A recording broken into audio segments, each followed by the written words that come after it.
La bonne étoile de l'entrepreneur, Manuela Dallois. Chers auditeurs déjà fidèles, me voilà de retour pour notre émission La Bonne Étoile de l'Entrepreneur. Alors aujourd'hui sur ce plateau, Martin Génaud. Bonjour Martin. Bonjour Manuela, enchanté. Ce n'est pas notre premier plateau, Martin Génaud. Nous avions collaboré en 2020 sur l'émission Les vraies voix de l'entrepreneur toutes les semaines sur Sud Radio. Alors, je suis ravie de vous retrouver sur ce plateau 4 ans après. Cette fois-ci, c'est vous l'interviewé. Martin Génaud, 46 expériences différentes sur votre profil LinkedIn. Ça veut dire presque plus d'une expérience en 40 ans de vie professionnelle. Alors, je vous rassure, chers auditeurs, nous n'allons pas regarder en détail ces 46 expériences. Un démarrage parcours assez international avec du conseil en organisation chez Anderson Consulting en Allemagne, directeur commercial d'usine et opérations internationales chez AFE. Et puis ensuite, très très vite, la fibre entrepreneuriale vous a saisi.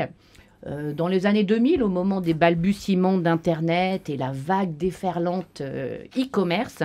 Alors en quelques lignes, vous cofondez Photoways, la distribution de la photo grâce au numérique, mais aussi Achat VIP, agence de délégation e-commerce, Loisirs VIP, vous êtes dans les VIP, c'est le site de meilleurs plans produits et loisirs, ou encore Desktop Outlet, la plateforme de déstockage, et Wine, le site de vente de vin, leader d'ailleurs de la vente de vin cachère en ligne. En parallèle, vous avez été administrateur de près de 30 sociétés et actuellement, vous co-présidez un fonds d'investissement Pléiades Venture. Alors, Martin Génaud, auriez-vous 2 ou 3 mots représentatifs qui vous viennent à l'esprit et qui pourraient un peu donner le ton sur cette carrière assez incroyable ? Je ne sais pas si elle est incroyable. En tout cas, elle est effectivement diverse, variée. Et elle est due au fait que mes moteurs sont assez clairs. J'aime le challenge et je suis guidé par le plaisir. Donc, une fois que j'ai un peu épuisé un challenge et j'ai envie de passer à autre chose, de me confronter et de prendre des risques sur d'autres sujets, et c'est ça mon moteur. Donc, il n'y a rien de très particulier en moi. Et ce passage justement d'entrepreneur, les mains dans le cambouis, en se levant tous les matins avec sa société en tête, à un profil là d'accompagnement multi-entrepreneur, est-ce qu'il n'y a pas quelques frustrations ? Comment ça s'est fait ? Est-ce que vous n'êtes pas un peu chagriné de ne plus être aux manettes ? Non, d'abord,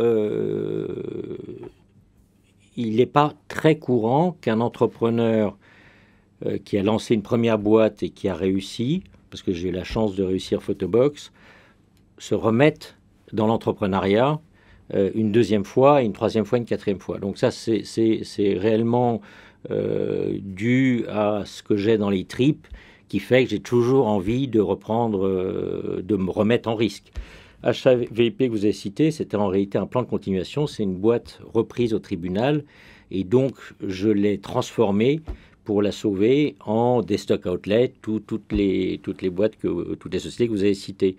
Donc, ensuite, au cours du temps, vous vous rendez compte que pour être entrepreneur, il y a beaucoup de caractéristiques qui sont nécessaires.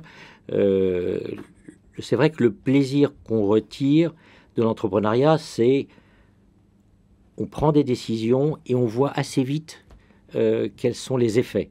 Et donc, on prend énormément de décisions et on n'a pas, quand on veut embaucher quelqu'un, au début d'une boîte, on le fait tout seul et on n'a pas besoin d'avoir une armada de conseillers comme dans les grands groupes. Donc ça, c'est le grand plaisir de l'entrepreneur. Par contre, il est nécessaire d'avoir une énergie absolument débordante, délirante, phénoménale. Je pense que les 2 premières années de Photoways, je devais faire 2 nuits blanches par semaine, sans m'en rendre compte. Cette énergie décroît au cours du temps. Je ne dis pas que lancer une entreprise nécessite forcément 2 nuits blanches par semaine. Ce n'est pas le sujet. Néanmoins, ça nécessite une énergie et une concentration totale de tous ces efforts sur la boîte qu'on crée. Parce que quand elle est en création, en gestation, elle nécessite de l'énergie. Et donc, avec le temps, on en a moins, donc il faut être lucide. Et le plaisir que je trouve est un peu plus éloigné de l'action terrain, mais elle s'applique sur des sujets qui sont où j'ai plus de légitimité aujourd'hui, qui sont la transmission, et je dirais également la création de valeur, mais de façon un peu interposée. Et quand on voit tout votre parcours, bien évidemment, on peut avoir une impression de richesse multiple, mais aussi un peu d'éparpillement. Est-ce qu'il y a et nos auditeurs, je pense, seraient très intéressés de savoir, est-ce qu'il y a une aventure particulière ou une expérience la plus forte et dont vous êtes le plus fier? C'est une question assez difficile. Oui, c'est difficile. Avec non, je vais vous dire, la chose dont je suis le plus fier, l'expérience la plus forte, c'est la famille. Donc, c'est mes enfants, Là, on est en train de se dire, il n'y a que l'entreprise ou l'entrepreneuriat en moi. Non, la chose dont je suis le plus fier, c'est ma famille, mes garçons, ma femme, et c'est ça qui provoque vraiment de la fierté. Peut-être que je pourrais dire que de façon générale, au niveau de l'entreprise, et c'est intéressant d'ailleurs d'écouter les personnes qui parlent de la boîte qu'ils ont créée. Moi, je suis fier d'avoir créé des emplois. Et donc souvent, je dis, peut-être que j'exagère un peu, mais nous étions 100, nous étions 300, et puis après je suis parti, ils sont arrivés à 1000. Et je suis très fier de ça. Donc c'est plus l'indicateur du nombre de salariés que le chiffre d'affaires ou la valeur intrinsèque. Et justement, qu'est-ce qui vous anime dans les choix de ce parcours, les choix professionnels? Est-ce que c'est le fruit des opportunités ou est-ce que c'est une construction assez réfléchie de votre carrière? Qu'est-ce qui vous anime? C'est combien je vais pouvoir recruter et en quoi je vais pouvoir développer l'économie? Qu'est-ce qui vous anime dans vos choix professionnels, s'il y a quelque chose qui vous anime? Je pense qu'à chaque fois que j'ai changé, alors j'ai pas complètement changé de vie professionnelle, mais j'ai pris de nouveaux chemins. À chaque fois, c'était parce que j'avais le sentiment d'avoir épuisé un sujet et de ne plus être en risque. D'une certaine manière, quand j'avais l'impression d'avoir réussi, il fallait que je change. Arthur Andersen en Allemagne, en réalité, j'étais manager d'une boîte qui s'appelle Revicon, qu'on avait créée, qui est devenue Bearing Point, et ça se passait très bien. Et donc, j'ai dit, je pars d'un Pampa. Donc, c'est être en risque. Voilà. C'est le risque, le goût du risque. Oui, c'est se remettre en déséquilibre. Et ce déséquilibre permet d'avancer dans la vie. Mais justement, on parlait d'énergie. Le déséquilibre, ça pompe une énergie monstrueuse. Donc, est-ce qu'aujourd'hui, la prise de risque, vous la limitez, vous la cloisonnez sur certains projets ? Ça pompe une énergie monstrueuse. Si je prends l'analogie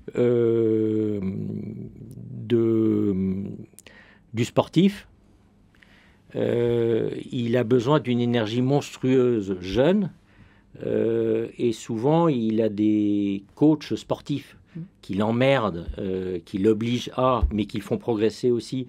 Donc moi, voilà, j'ai eu beaucoup de coachs sportifs que j'ai choisi comme peut le faire le sportif, et parce que c'est ça mes tripes.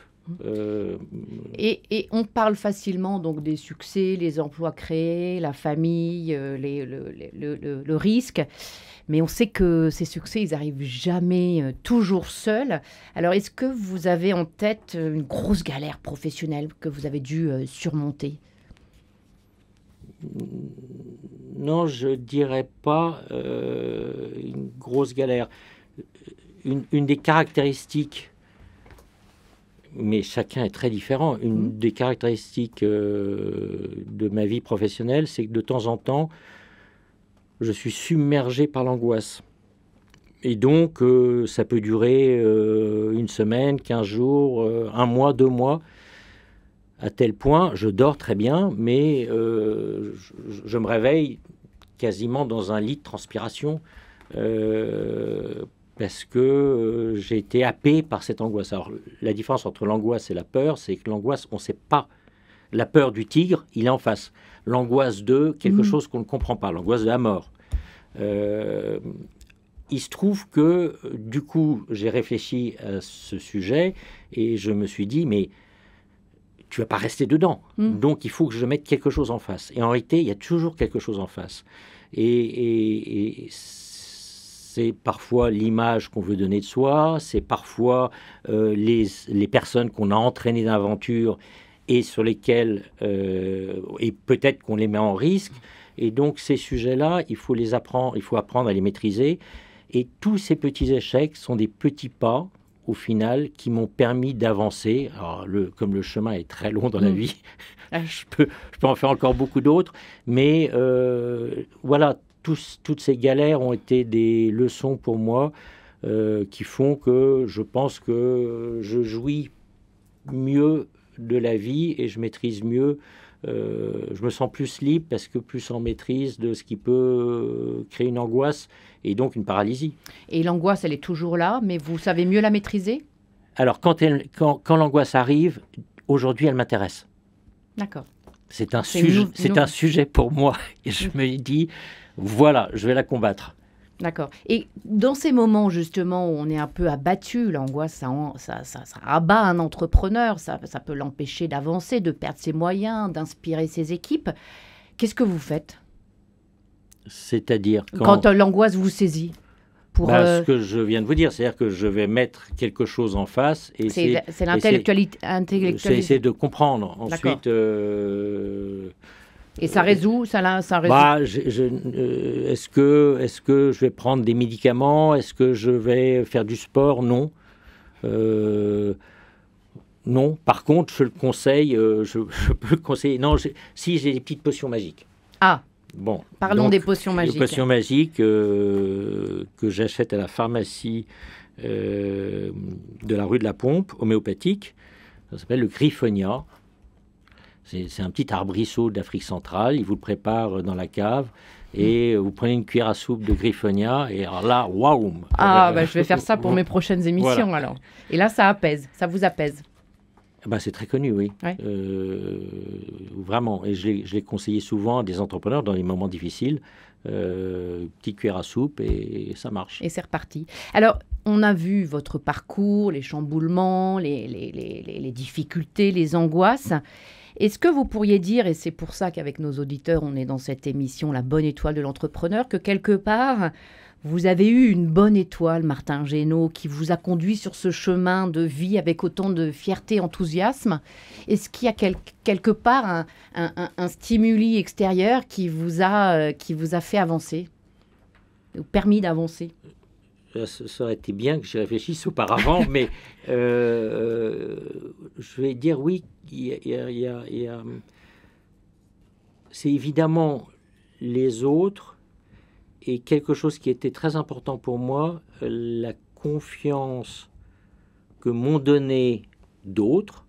Ça peut être mes parents, ça peut être ma femme, ça peut être mes enfants, ça peut être ceux qui m'accompagnent ou que j'emmène dans mes challenges et dans mes risques. Et ça, cette confiance, c'est une force incroyable pour moi. Et oui, je dirais, c'est une valeur de long terme qui permet d'aller assez loin.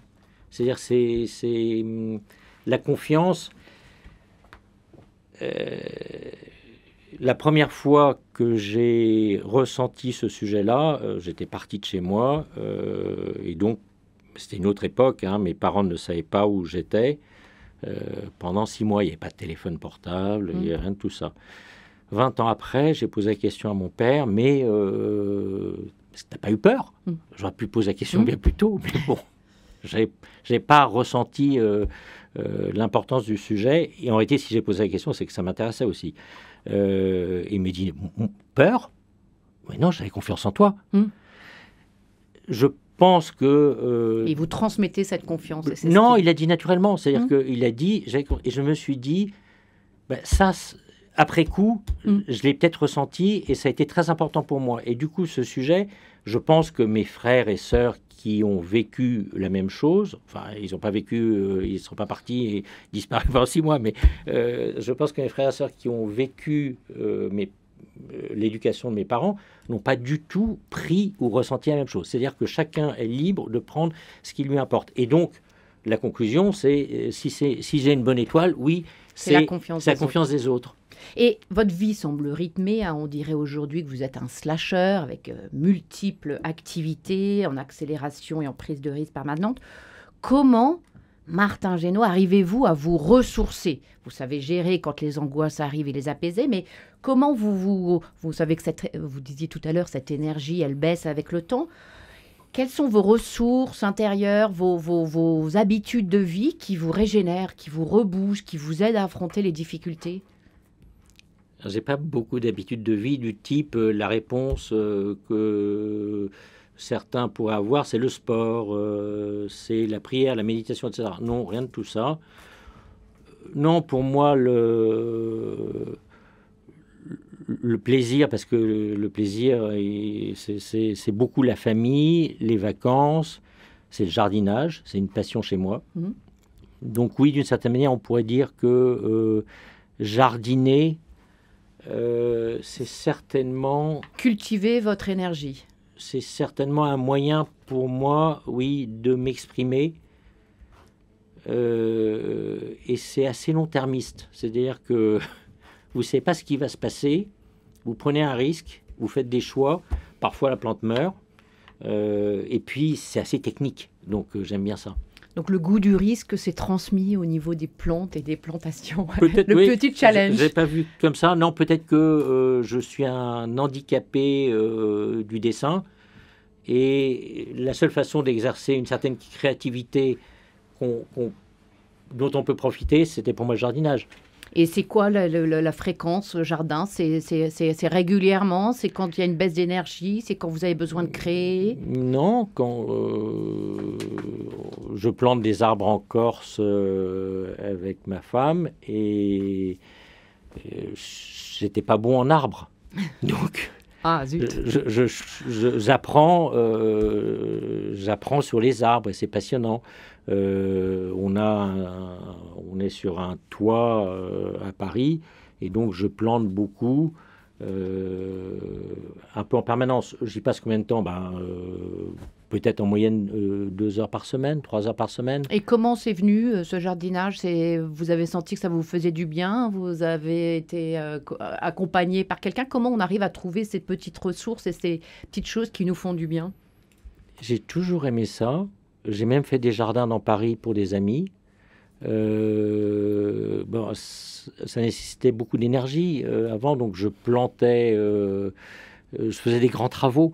Bon, j'ai un peu moins d'énergie et donc si je fais des trous dans ma ferme, ce sera avec une pelle. Oui, tous les ans, j'achète du biochar. Oui, j'aime ça, quoi. Et dans vos vies de fou, parce qu'on voit votre activité débordante, vous arrivez à sécuriser face à un quotidien effréné, la multisollicitation, ces moments pour vous? Ça c'est vous, c'est l'image que vous avez de moi, et c'est une image fausse, c'est-à-dire vie effrénée, c'est pas forcément comme ça que je la ressens. Vie excitante, c'est un autre mot. Vie passionnante, vie de plaisir. Mais vous avez des temps libres, vous avez du temps avec le temps. Oui.